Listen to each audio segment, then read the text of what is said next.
Look, I'm gonna keep it real with y'all. Solo leveling is just not that JID good. back in the city with it. Jitty done been all across the globe. They say Jit a scribbler, he silly with it when he spit it. And I hope he don't sell his soul.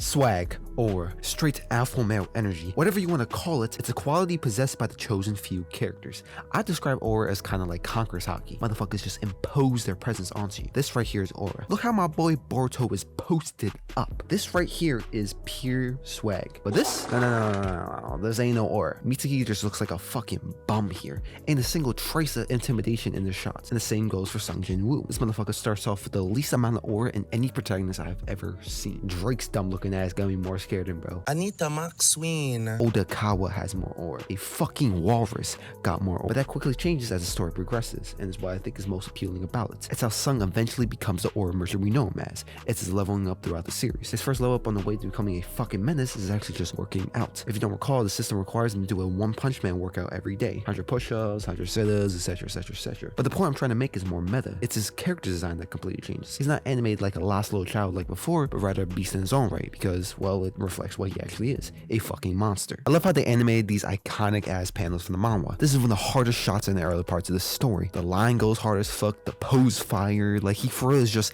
stunting on everyone, and it's so beautifully captured in this fucking adaptation, bro. Like, bro is just too swaggy, bro. But the real kicker of this episode 6, is the way they adapted this. This is actually one of my favorite panels ever, including manga, and its eerie spiritual tonality is expressed in a strange way in the anime, and I love it. I love the inversion of the colors, I love the ReZero-esque delivery from Sung, you know, like the general insanity of it.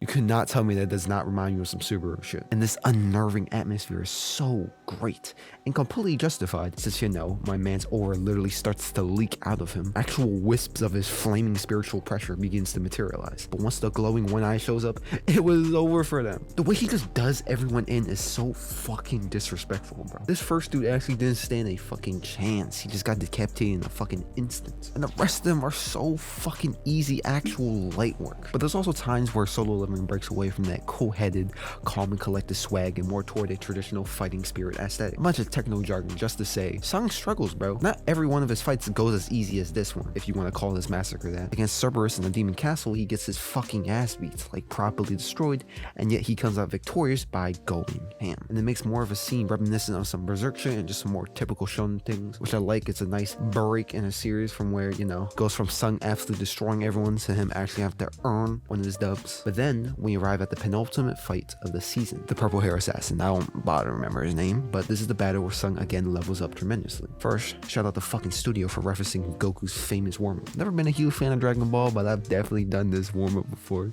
This shit is hard as hell. Secondly, I gotta show respect where it's due. This dude here got some aura of his own. While not as oppressive as our glorious king, man got some presence, but unfortunately he gets swallowed up by Sung's, an actual domain expansion, but just Sung's aura. This fight was definitely hype as hell, and it's at this point where one might assume Sung is the fucking GOAT, but then he battles against Icarus, and I'm not gonna lie, even by the end of the series, Icarus got some of the most aura out of anyone in this series. Holy shit, it's unfathomable how swaggy this dude is, without even saying a word. Actually, I feel like the silence from him adds to his aura. Man don't need a single word to get his point across. He's fucking him. And his swag, my guy. Look at the way he just shoves the shit out of Sung. Get that weak shit out of you. Just mixes up Sung like a little kid playing with his fucking toys. Just straight beating his ass. And even as a fucking shadow, Icarus retains the exaggerated swagger of a fucking king. Look at the way his cape just aggressively unrolls and waves in the wind. This dude is the GOAT. And of course, Sung actually gains the Shadow Monarch aura, and where he officially becomes the GOAT. And yeah, that's my pseudo review of solo leveling, and more specifically what I think is the most appealing factor of it, which is of course the aura merchant that is Sung Jin Woo. Thanks for watching. See you tomorrow. Peace.